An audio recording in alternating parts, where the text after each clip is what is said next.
are starting the recording of this meeting now, and afterwards I should be able to get access to that recording and share that with all of you. Okay, so we'll go ahead and start from here. And for those who've might have missed the recording, and this is Dr. Christina Bonner starting here. And we're going to go ahead and now go out to the ODU Library's website and start from there. Okay, so I'm going to go ahead and take us to our library's homepage. And as you can see again, it's ohiodominican.edu/library. And if I scroll down, I want to make sure you note the COVID-19 guide we have here. We have some changes to our services. I'll refer to a couple of those this evening, but the rest of the information will be found here. And we're going to go now to Research Tools and Services. And from there, we'll go to our research guides.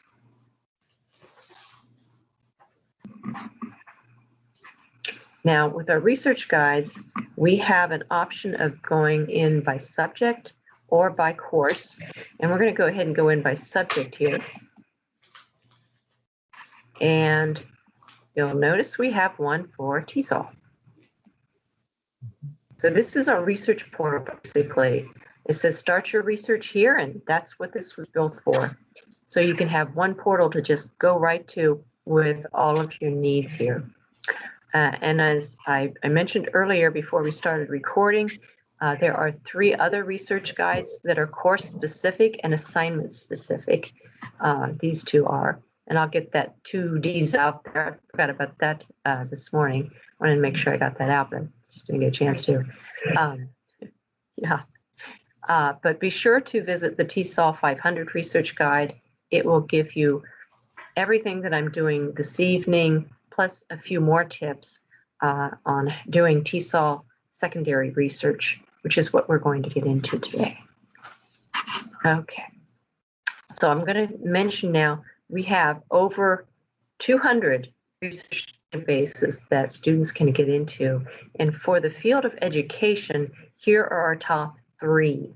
We have a few additional ones available here, but these are our major top 3 ones. And these are the ones I want to get everyone into this evening. So I'm going to go ahead and you'll notice there are 3, and I have descriptions here of what's in each one. Each one of these databases covers a unique set of journals and magazines and trade publications, as well as even some essays and other documents. So it's great when you're doing research to be able to get into all 3, because you never know which one of your topics is going to be more represented in any one of these databases. So I'm going to go ahead and click on this one in the middle. You can click on any of the 3, and I'm going to pause as this comes up.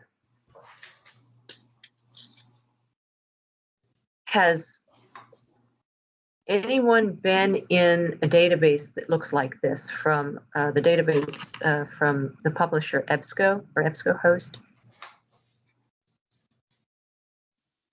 Yeah. Yeah. I'm assuming probably Academic Search Complete may be the database you've used before. Yeah, actually that was one. Yeah. This one is laid out just like it, but the journal coverage is all different. It's focused on education. So it works in much the same way, but I'll be showing you some unique strategies to use specifically in the education databases. And also I want to mention, very important, this option right here to choose databases. We can actually search in all 3 of these at once. Okay, so I've clicked on that. If I scroll down,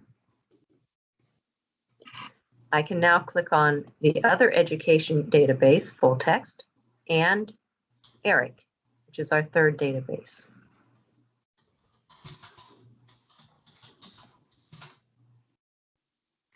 Okay, so now we're searching in this one plus the other 2.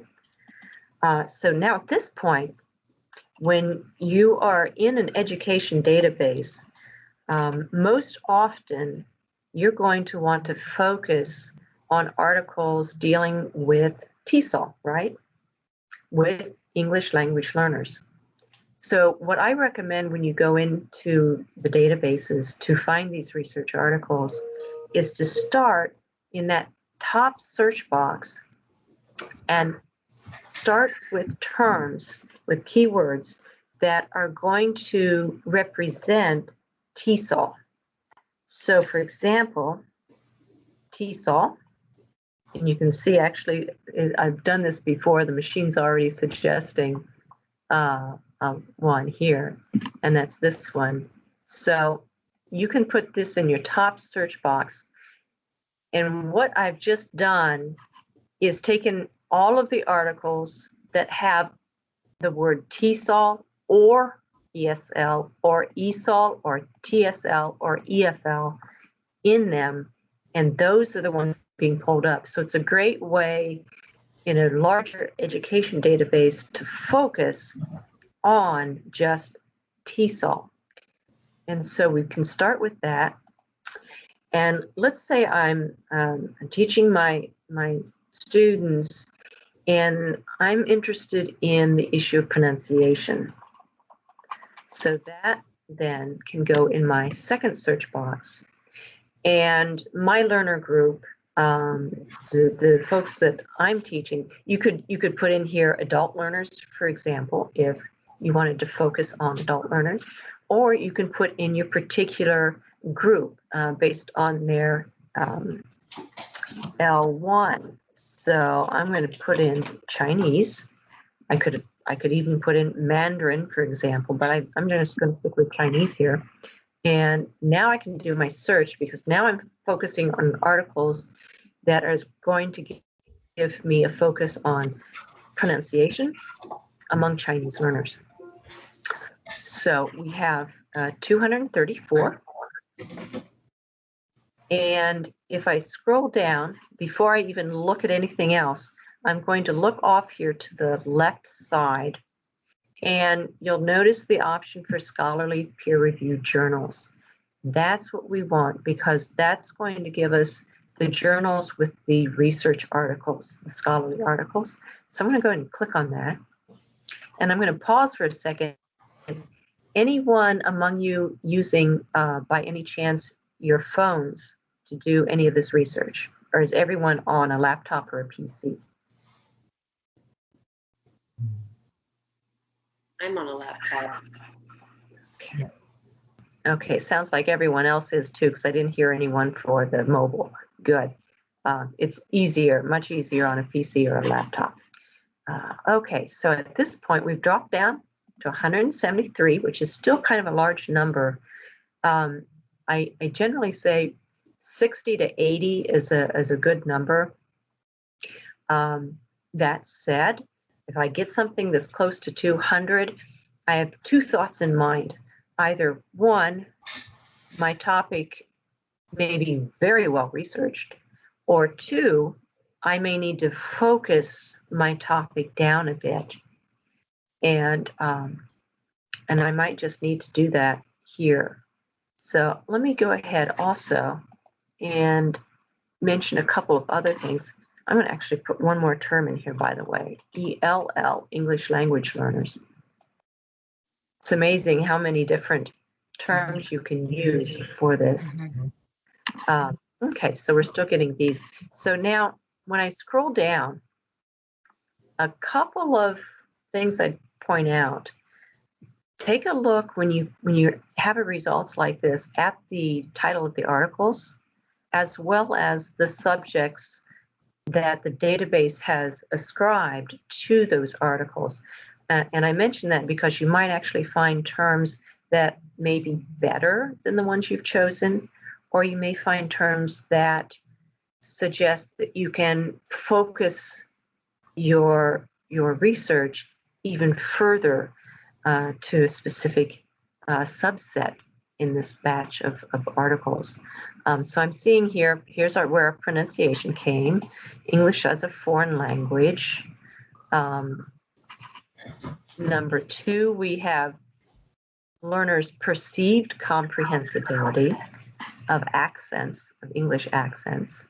Number 3, now there's an interesting one. Number 3 is the rising tone, English rising tone. So we're actually now starting to see an article on a very specific aspect of pronunciation. And indeed, if you look at the subjects, one of them is intonation.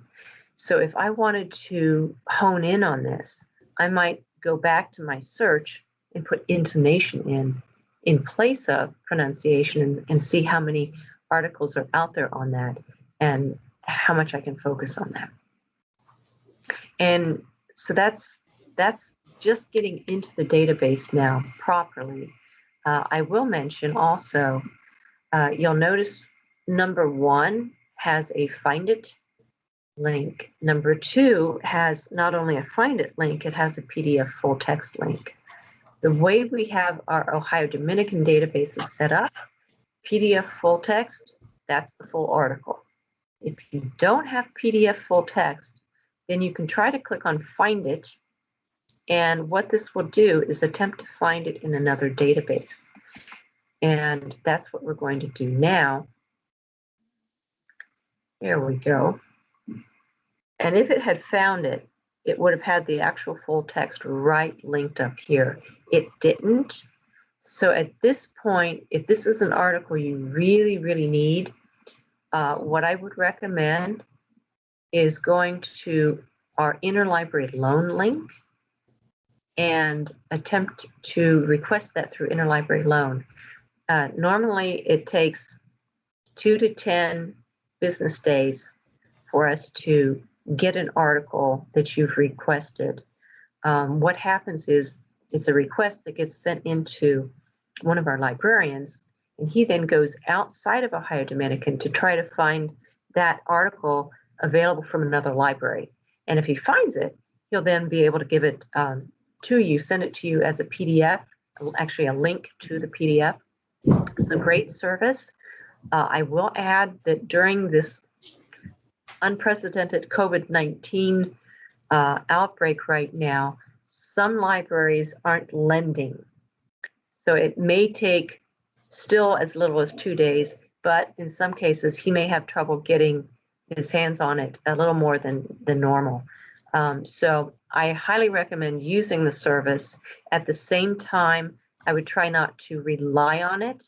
So if you can find additional articles while you wait for that gem to hopefully arrive, that's what I would recommend right now. I'm going to go ahead and close out of that.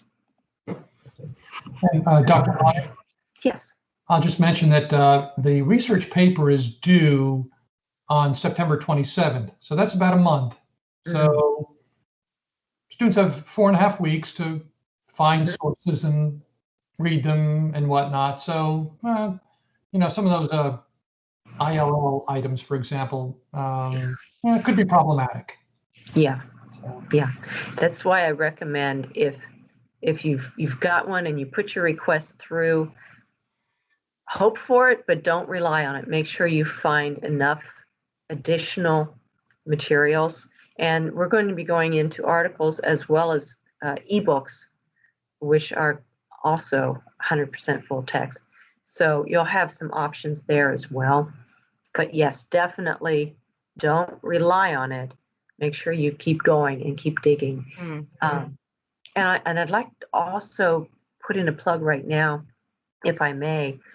If you get to this point and you find a lot of the find it's without the full text, and you don't find a lot of full text articles, and you're not quite sure what your options are, I highly recommend that you contact us. And my initial response is going to be, what was your search strategy? And let's see if we can revise it to get you some more articles. And it's amazing. It amazes me still, and I've been in the profession for 16 years, how changing one word in your search strategy up here can absolutely change your entire list of results.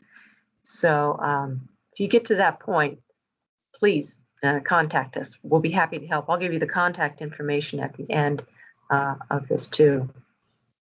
Okay, so we're here, and I'm going to go back down to number 3. This one is another interesting feature. You'll notice we only have find it via full text, but we have kind of hidden up here full text from Eric. And what this is, it should link you out to the public version of Eric. Eric is a database from the Department of Education, and we have it through our EBSCO publisher, but they also have their own site, and that's what that is. That's linking to their site out there. So look for those as well sometimes. The other thing I'll mention, as I said already, intonation might be a search term we use instead of pronunciation.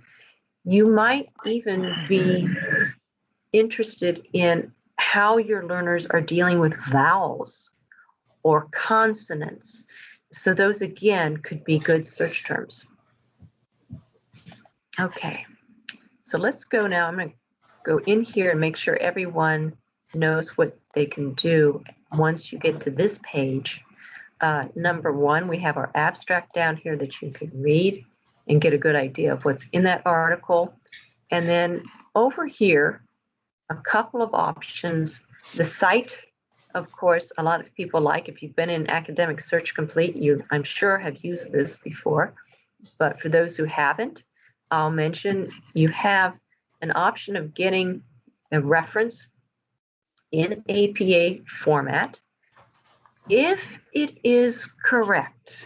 And I always say this, and I've actually chosen one that is not correct. I can tell immediately, because APA does not use all capital letters in its article title.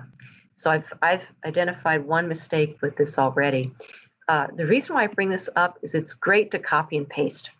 So you can start with some text, but then I highly recommend that you go back and consult a good APA source like the publication manual and the online resources that I'll show you today to then fix that. And even for those of you who have been in Academic Search Complete, this you may not be aware of. Permalink is a link that you can copy and paste into an email or into your Word document that will take you directly back to this page. It's a lifesaver if you found something great but then have to leave for an appointment. So I always mention this, especially to graduate students, because you're doing so much of the time. I'll close out of that. You can also, by the way, email this to yourself too. Okay, so I'm going to go back to the result list. And at this point, I'm going to go ahead and pause and ask if anyone has any questions. I'll come back to the screen here. Any questions at this point that you have? Dr. Bonner, I'd like to make a comment. Mm-hmm. Yeah. That is, if, for example, students were to limit themselves to journal articles, Mm-hmm. then they could use that shortcut, if you will, that you pointed out, APA or semi-APA formatted citations, and copy and paste. And then they could just go straight to the APA manual where it talks about reference examples by type. Mm-hmm. In particular, on page 198, 7.01 periodicals. And so they'd save themselves the labor of typing each citation, as you pointed out, and all they need to do is follow the rule, if you will, and they'll have not just save themselves the labor, but have the proper format. So, oh yes, just following up. Great. And Samantha, I think, Samantha has a question. Yeah. So with everything going on with the restrictions and stuff, are we allowed to stop by the library and do or is everything restricted with with us coming in, like stopping by while we're in town? Great question. And I'm happy to say our doors are open. The library is open. And we are open during right now, we have our normal hours of service for the library. So you're welcome to stop by. Our stacks are also open. So you're able to go in, and if you found a book that will be good for your research in our library, you're welcome to go to the shelves and take it off the shelf. I'll also show you, if you're not comfortable doing that right now in these times, some people aren't. If you find a book in our catalog, you can actually request it online, and our staff will pull it and have it up at the front counter for you. And to answer your question fully, Samantha, we have not only our books and videos available, but our study rooms are available. There are computers that are available. They get wiped down and sanitized. You're welcome to use our printers and scanners as well. Those are open. And there's some, basically, we have a lot of signs of how to do things a bit differently, but we're able to offer the services. Yeah, so look for the signs that say, sanitize your hands, please, before and after, and those kinds of things. Yeah. What are your Great. hours? The hours, let's see, Monday through, I'm going to have to check. Hold on a second, because I think we may have just tweaked just a little bit. In fact, instead of my going out by myself, I'm going to go ahead and share my screen again and get all of us to that page so you can see. Okay. So from the library's homepage, you can always check our hours right up top by viewing our monthly calendar. And anytime I get asked this question, this is usually where I go to make sure that I'm remembering what our hours are. And it looks like, here we go. So 8 a.m. So instead of 7:30, which is usually when we're open, that's right. We do need that 30 minutes to get everything up and running again, a little bit more than usual. So 8 a.m. to 9 p.m. Monday through Thursday, and 8 a.m. to 3 on Friday this week. I believe we are jumping down to, there we go, 4:30. That's more, this is our, this is our, where we are right now, fall term. I was reading you the summer hours. I thought that was odd for a minute there. Yeah, so 7:30 to 10 p.m. That's more what I want to see. And then 7:30 to 4:30 on Fridays. We are closed Saturdays, but we are open 1 to 8 on Sundays. It's a great question. Any other questions at this point? Okay, great. All right. And I'll go ahead and go into the catalog and then to APA. And after that, if you have any questions with any topics that you'd like to see in the databases, we'll take a look at those as well. Okay. Let me go ahead and share, and we'll go back to, there's our calendar. And okay. So this is where we were. I'm going to go back here now to our research guide. And I'll mention our journals tab up here. The databases obviously have the journals, which have the articles that you'll need, but we've pulled out a few, some of which are in the databases, some of which are not, that you can browse through or search through independently if you like. So I'll just do a brief mention for that. I'm going to go now to books and ebooks. And we have featured a few of our online books that you might be interested in that actually are a little bit trickier to find unless you're right here on this page. That's why we put them here. And we have our two catalogs. We have ours and Ohio links. And I'll get to Ohio link in just a moment, but mostly ours will be the one that you might be using here. So now that we're right here, you can go in and do a simple search for TESOL, for example, or for maybe one of the models. I think you may have heard of the Krashen model. I could potentially just put in Krashen in here and click go and see what we have on or by him, or the advanced search. And that's what I'd like to show. Because in the advanced search, you suddenly now have more than one box again. So we can do what we did in the databases, where we can put in that set there, and it will do the same thing that we did in the databases. We can do in the catalogs. So at this point, I might also want to put in my learner group, and I think, let's see if that may be all I want to put in. When you go into the books, you may need to do a little bit broader of a search just because of the nature of books. And I can submit here, or I can do ebooks only. I'm going to go ahead and do all of them just so I can show you what we have.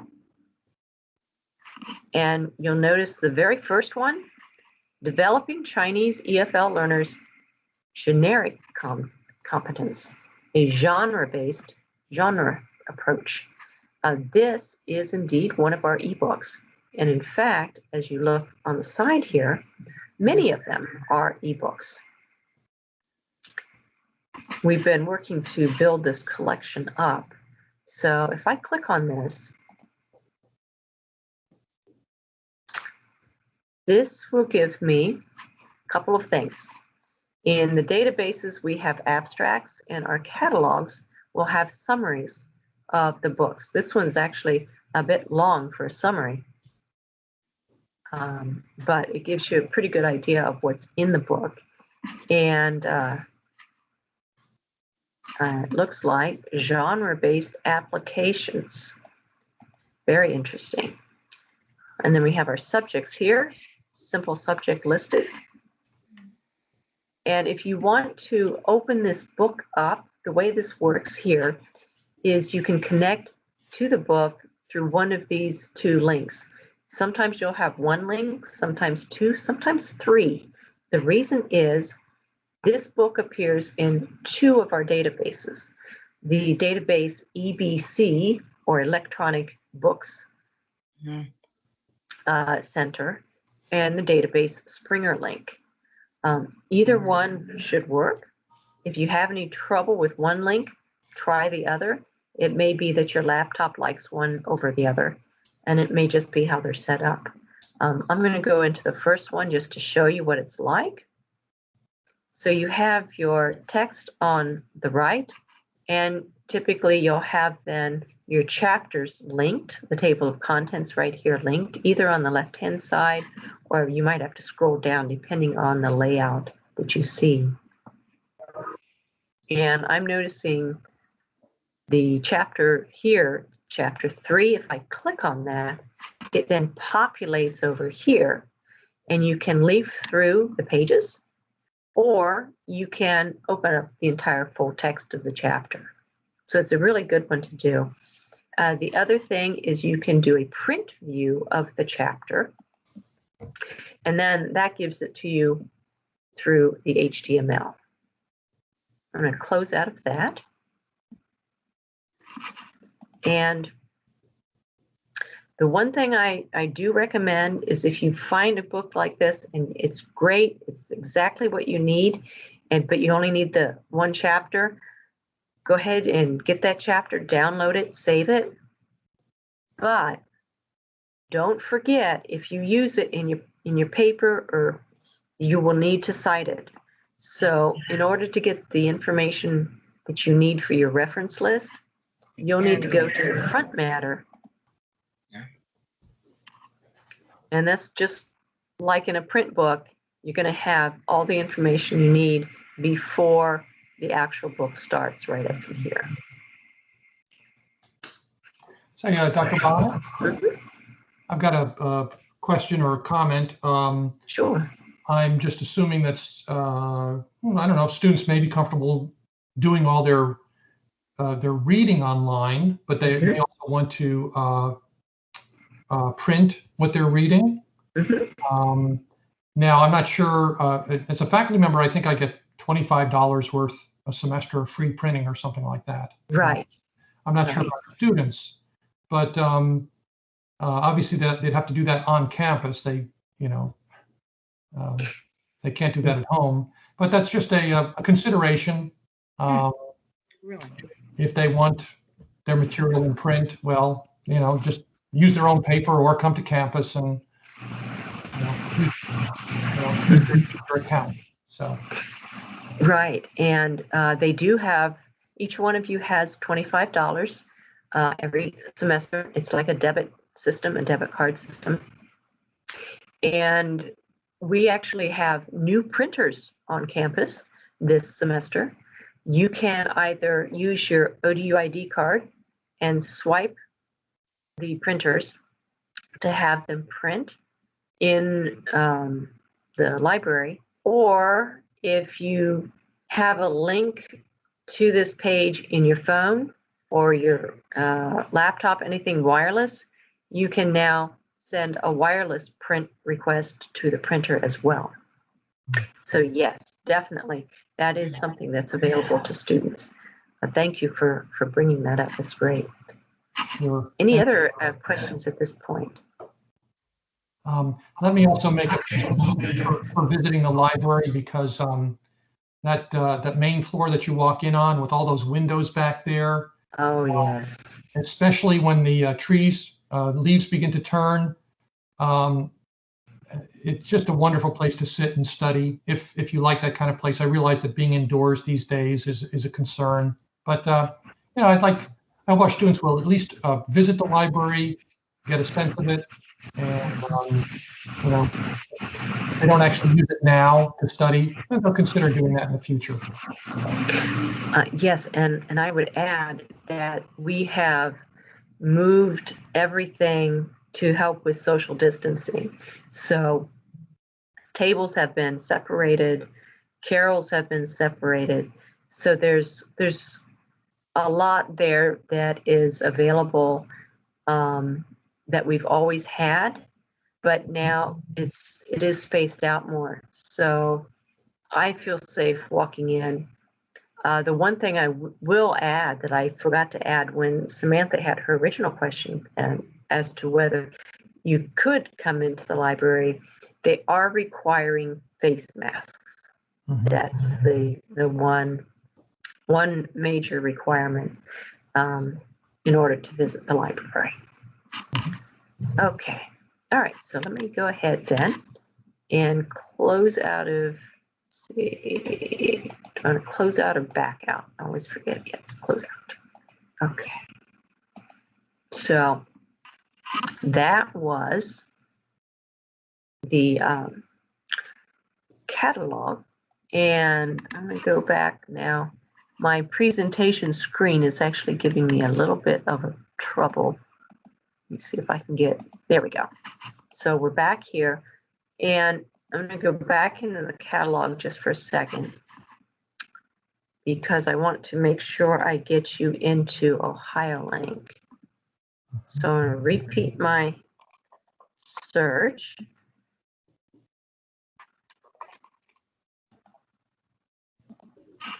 Okay.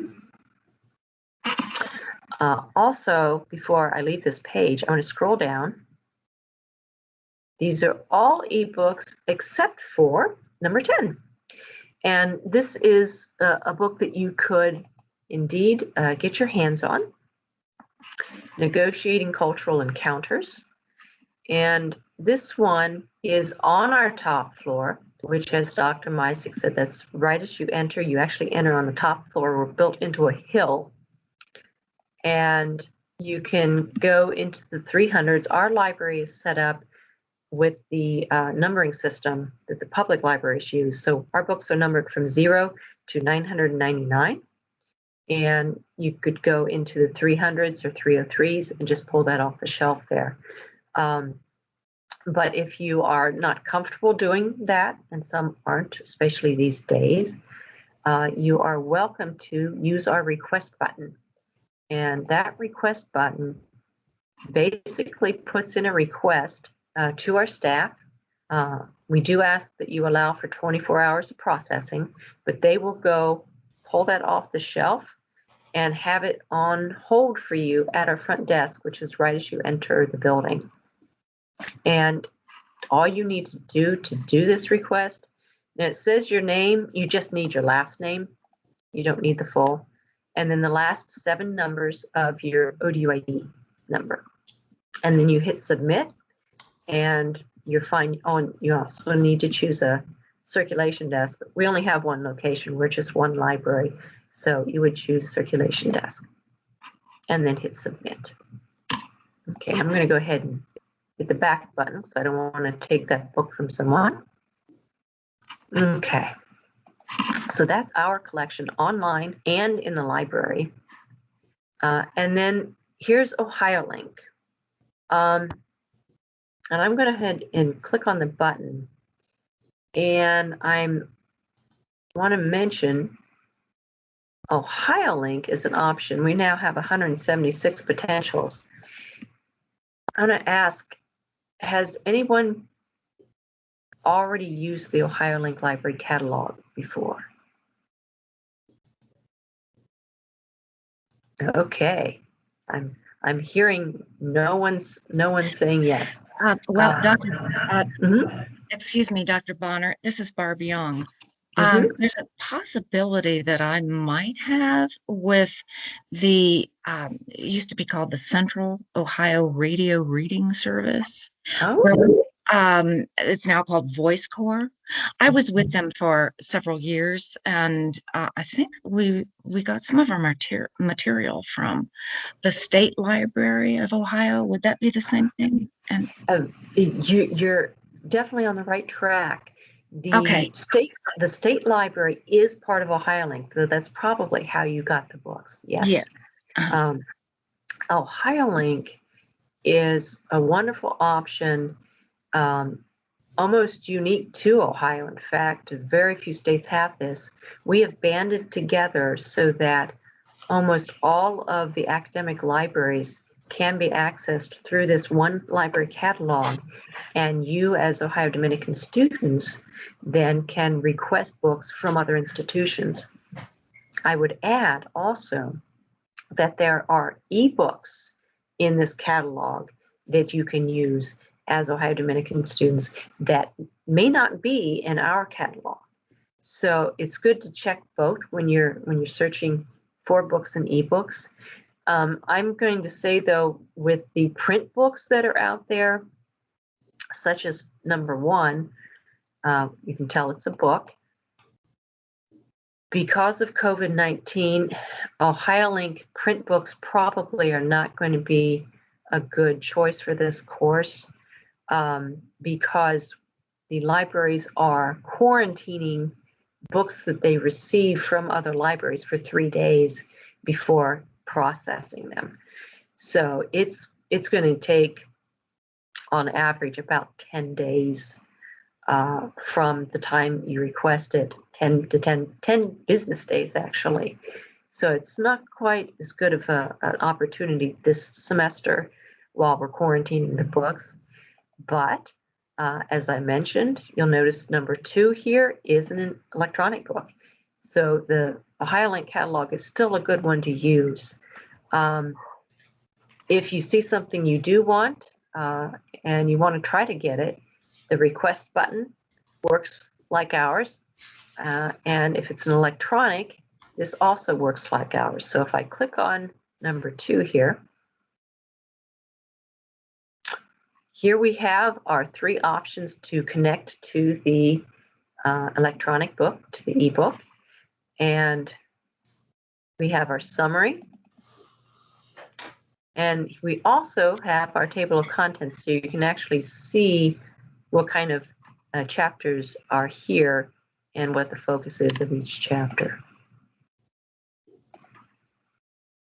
So I've mentioned opening the books and I've mentioned going into the databases, you probably have noticed I'm not logging into any of these. It's because it's remembered that I had logged in earlier. But anytime you want to access our databases or our ebooks, you'll need your last name and the last 7 digits of your ODU ID number. So I want to make sure I mentioned that as well. Okay. So I'm going to go ahead and head back. Any questions about the catalogs or anything else that you may have right now?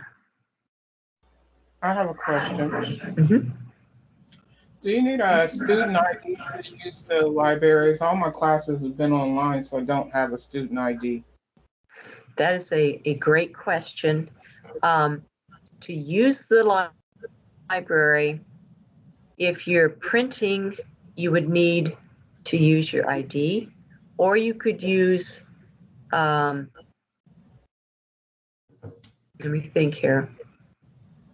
You would need to use your ID, or you could use the keyboard pad to log in with your username and your, let me think here, your username and your ID. Yeah, your ID number. So if we come to the library, we do need an ID, a student ID. Karen, this is Barb. Karen, Mhm. I'm sorry to interrupt you, Dr. Bonner. That's Karen, okay. I had that same issue last winter, and I was told to contact the help desk, and they will issue you, well, you are actually already issued a student ID number, and they will give that to you. And they won't mail us anything like a little hard copy laminated type thing. For that, we would have to go in person, but at least you can get your number. Sorry, it sounds like I have horrible feedback here. Thank you for that, Barb. Thank you. I'll add to that, Karen, is you can get the number from the computer help desk, but I also wanted to mention if you went to the library and you wanted to check a book out, you do not need your ODU ID. You can use your driver's license, and that will work. If, as a couple of students have done, if they've even forgotten their driver's license and still wanted to check out a book, that is still possible even without a driver's license. When you stop at the desk, what they'll do is ask you to go into ODU Online, where you go for scheduling your courses.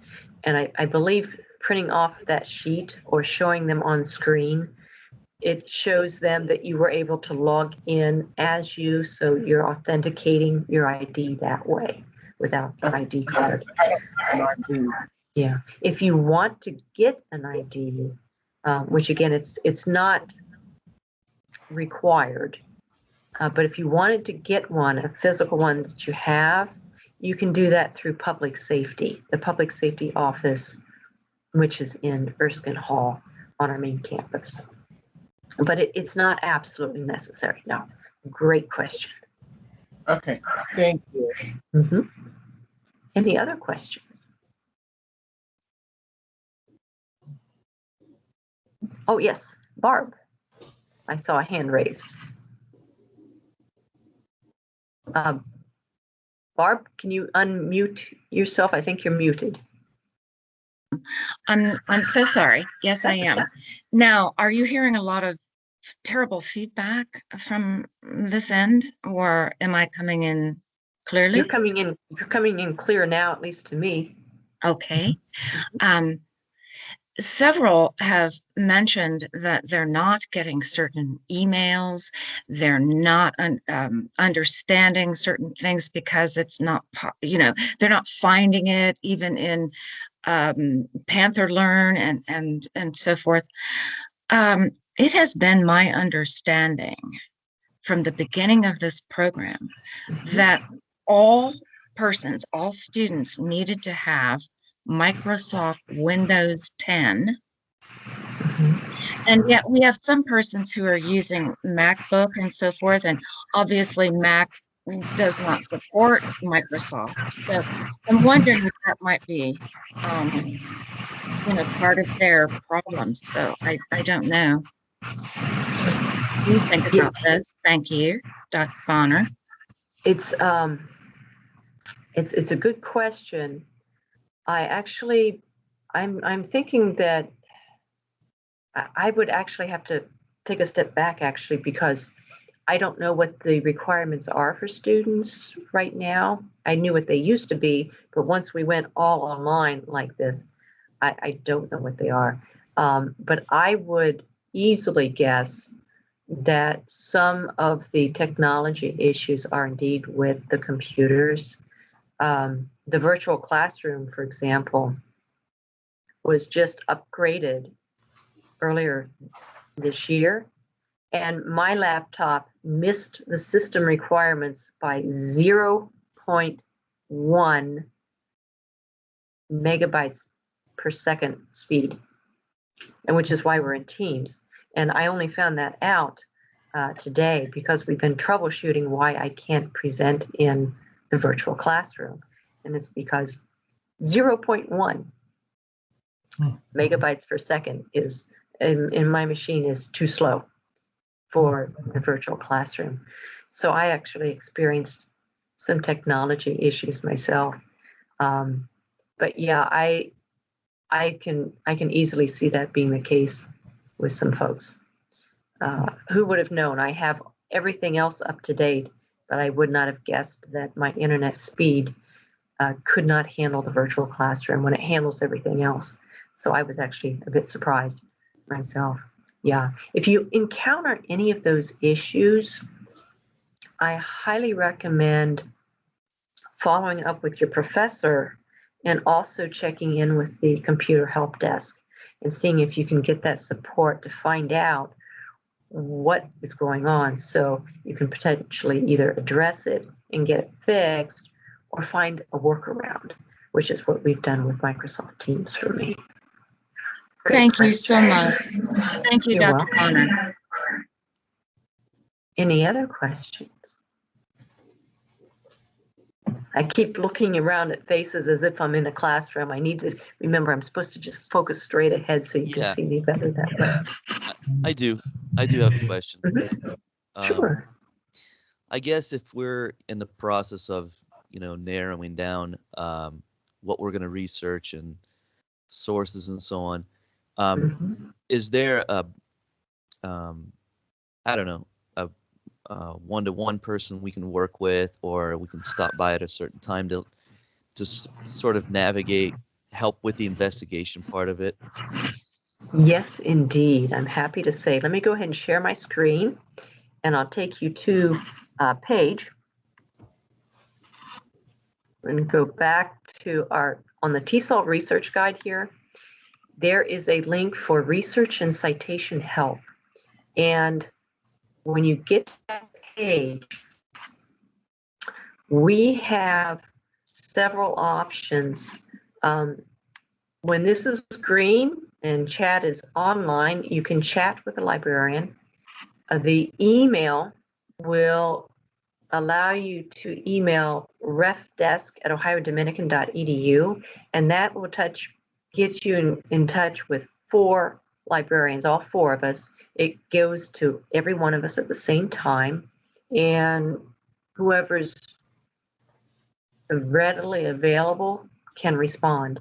We respond typically within 1 business day of getting an email, but like I like to tell everyone, if I'm working and I get an email in my inbox, I stop what I'm doing and I look at that email, and if I can respond, I respond then and there. Now you, though, asked for an in-person, and yes, we are very pleased to allow virtual appointments now. This is a new thing for us. I have my first virtual appointment, in fact, set up for Friday already. And it utilizes Teams. The same Teams that we're in right now is what we're using for our virtual appointments. They're 30-minute sessions. If you think you'll need more time, feel free to schedule back-to-back 30 and 30, or we can do 30, and if that turns out not to be enough time, we can reschedule, we can follow up with you by email, a number of things. But yes, we are definitely available by appointment. And I noticed in this search box, I was updating this guide today. I need to add one other thing. There'll be a document out here on how to make an appointment with us. And I'll have that up by tomorrow. But it's very, very easy to do. You basically just go in and it will bring up a form. You can choose your day. Here's our 31st and the time. And then it will book with any one of the four of us, whoever's available at the time. And you'll get an email notice letting you know who you'll be working with. And if you're curious as to who that person is, you can actually click on this, and all four of our photos and our names and our titles are there for you.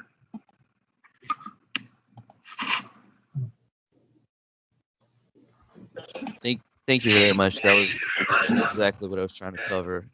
And You're welcome. Glad we are able to do that now. Any other questions? Okay. Well, I'll go ahead then, and I'll go back into the last bit and go back to our research guide. This is actually a great segue, in fact. This last page here has all of our contact information, and it also has a link here to Quick Reference, which is our online resource to get you in touch with APA resources. We have, in fact, from the APA, the style blog, this is a great one to go into, to use. I believe we're using 6th edition still for this class. Is that correct, Dr. Meisig? That's correct. Great. Wanted to make sure. 6th edition is here, and the APA style blog is a great resource to access. The other one that you might get into, you might hear about the OWL, but it now uses the 7th. So you want to go up here to the 6th. Make sure you're doing that. Can everyone still hear me? I'm getting a pop-up warning about network.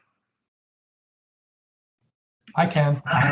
Okay, good. I can hear I'll you. keep going. The other thing is, Barb hears you. okay. The other thing, we'll see if this goes, my warning box is now gone, so hopefully. The other option, we do have the manual in the library, so you can do that as well. Okay. Go back. Okay, so that's what I wanted to show you, basically, so you get an idea of what's out there, what's available. So at this point, I would say any other questions, and also if there's, I always like to allow time for this. If you have any topics that you're interested in right now that you're wondering, how would I start this research? What's out there? Anything that you would like me to try in a database?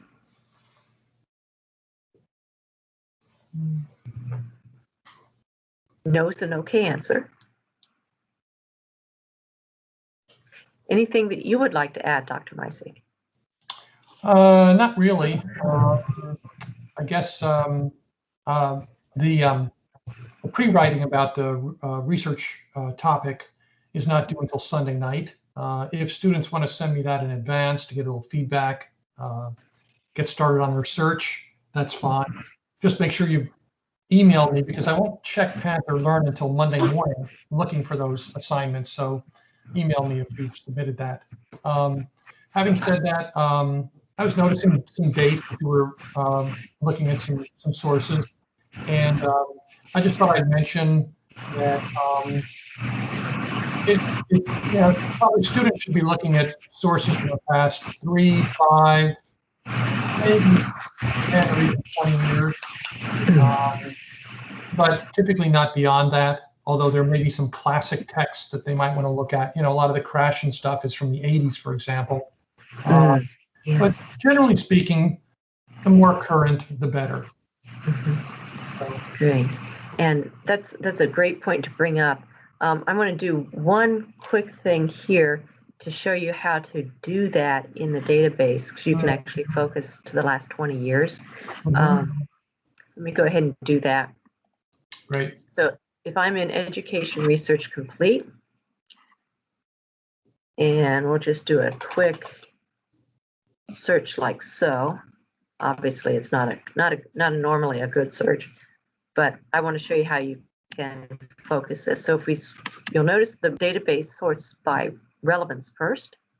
If we scroll down, I can do not only scholarly journals, but right below that,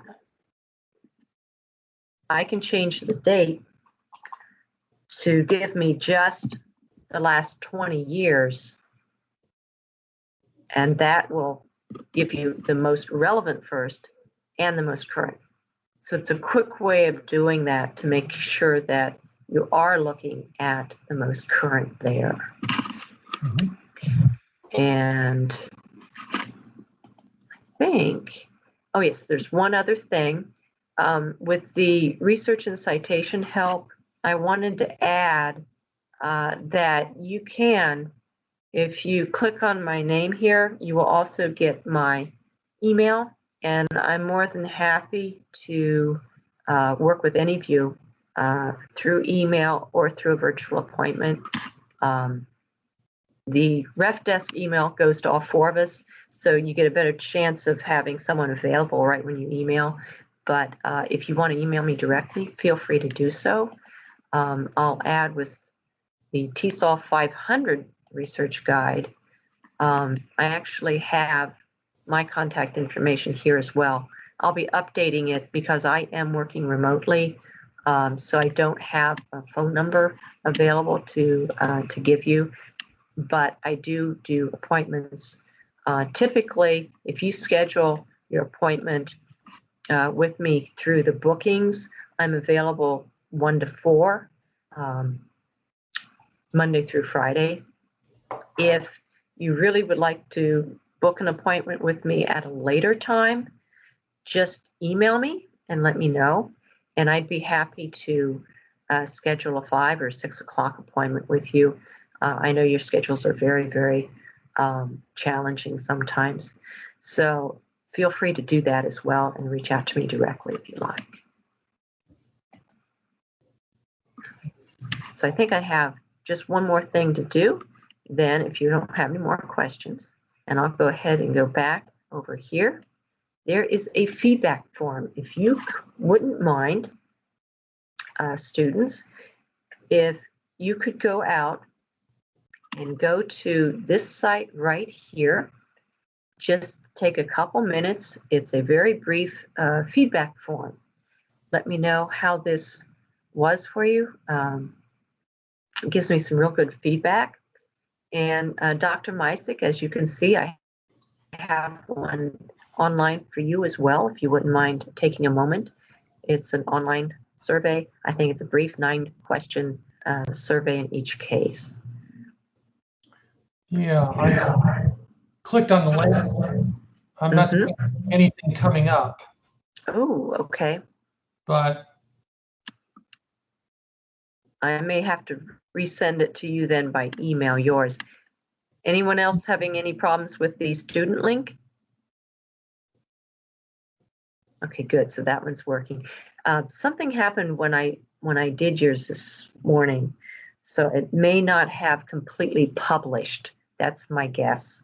So I'll resend that to you via email then, if that's all right, tomorrow. Sure. Okay, great. Great.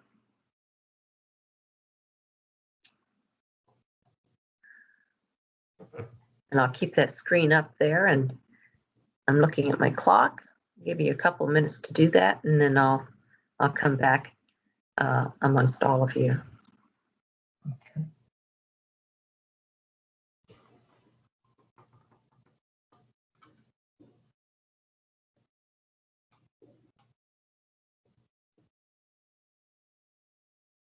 So if we go to the library, I can't click on your screen. So if I'm going to the library, how do I get that link? Okay, you want to go to the library's homepage and then click on Research Tools and Services. And from there, you want to click on Research Guides. Yeah, I was there, research guide. And then click on the one on the left for research, Research Guides by Subject. And then you should see one for TESOL.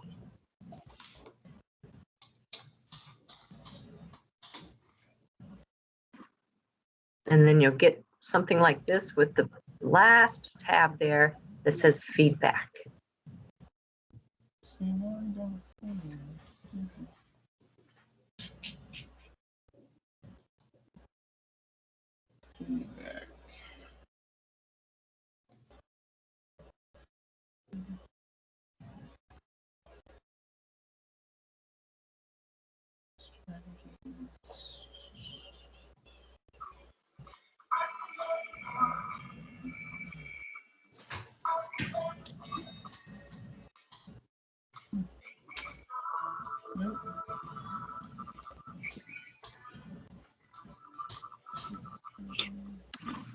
Dr. Mysek?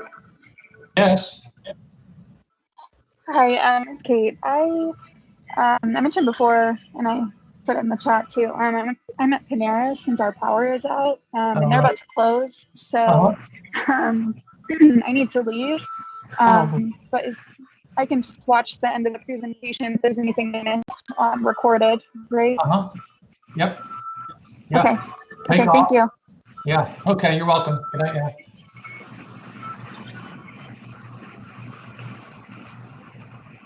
I still don't get Oh, and thank feedback. you, Dr. Bonner.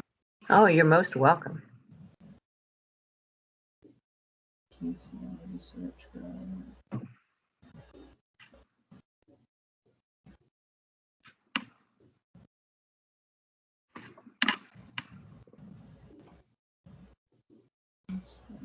Feedback.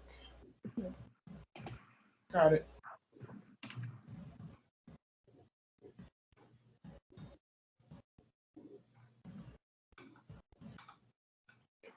And when you're all done, just let me know.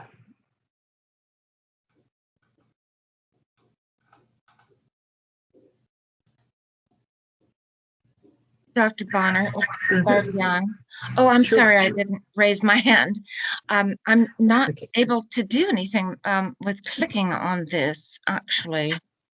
I tried, I actually entered it on another laptop I have here, but it's supported by Windows 7, so I don't think that's going to work. Okay. The old laptop, I mean, that I have behind me here. Barb, I put a hyperlink in the chat box. Maybe will that help?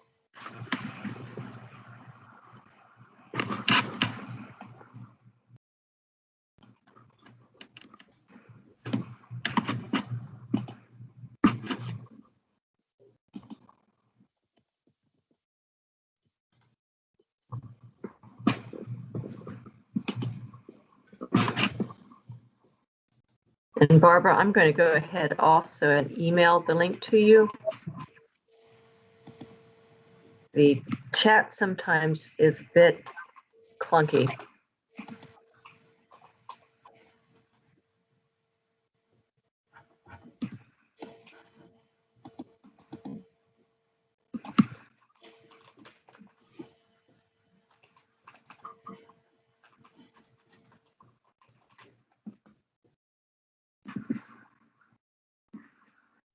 There we go.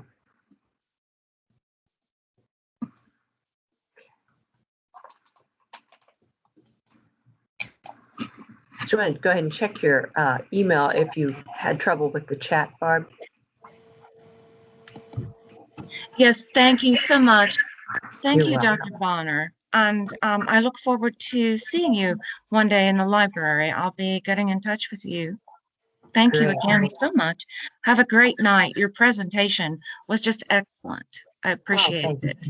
Thank you very much. Bye now. Bye-bye. Bye. Bye, Barb. I'm done with the survey. Are we Okay. leaving after that, or I didn't?